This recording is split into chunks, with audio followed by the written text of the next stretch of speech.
Golygfeydd dramatig oddi ar arfordir Môn, wrth i griw'r bad achub fentro drwy'r mellt a thrana. Cafodd y criw ei galw i gemais yn dilyn adroddiadau fod dynes a'i chi ar badlfwrdd wedi mynd i drafferthion. Yn rhyfeddol, roedd y ddau yn iawn.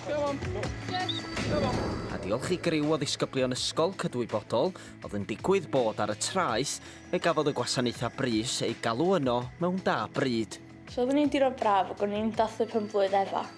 Ac oeddwn ni jyst yn chwarae ar y traeth, really. A wedyn nath yr tywydd jyst troi'n rili drwg.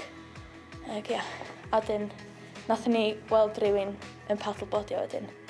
Do'n am fath o ffordd i cael allan, a wedyn oedd y storm o'r tywydd yn horrendous. So wedyn, oedd rhaid i fi ffonio, a wedyn nath yr cwsgad dod. A ar ôl dipyn, gwelais y dynas yn trio cael y padlod i, ond nath i mynd nôl rownd y creigiau.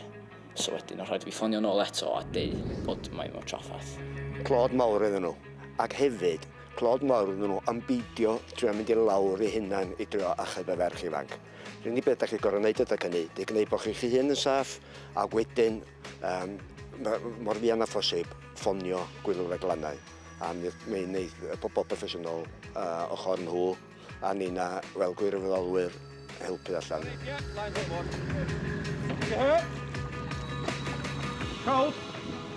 Sefyllfa ddramatig iawn fydda wedi gallu bod yn llawer gwaith, ond diolch i'r criw ifanc yma a'r gwasanaethau brys, mi oedd pawb yn ddiogel, a hynny gweitha yr amodau heriol. Mae cyfryngau cymdeithasol yn bwnc mawr ar hyn o bryd. Mae hyn ar ôl i Awstralia wahardd cyfryngau cymdeithasol i bobl dan 16 oed llynedd. Ac mae'r disgyblion yma hefyd yn poeni am yr effaith ar bobl ifanc. Ni angen bod yn ymwybodol am sut mae'n mynd i effeithio pobl. Oherwydd maen nhw'n defnyddio platforms fel TikTok a Snapchat, maen nhw'n posto fideos. A'n rannu ein barnau nhw, beth sy'n digwydd yn y byd fel politics a pethau. A mae hynna'n llais mae plant yn cael i rannu o beth sy'n digwydd i nhw. Does dim diddordeb gen i gael TikTok o gwbl oherwydd fi ddim eisiau just sgrolio ar y ffôn am oriau a just gwylio fideos anaddas neu does dim pwynt gyda nhw o gwbl. So felly Snapchat a Instagram yw'r unig rai bys ni'n defnyddio. Dwi'n credu bod angen cael ei banio oherwydd mae'n gallu effeithio iechyd meddwl. Mae Llywodraeth y Deyrnas Unedig yn holi pobl am eu barn ar ddefnydd pobl ifanc o gyfryngau cymdeithasol.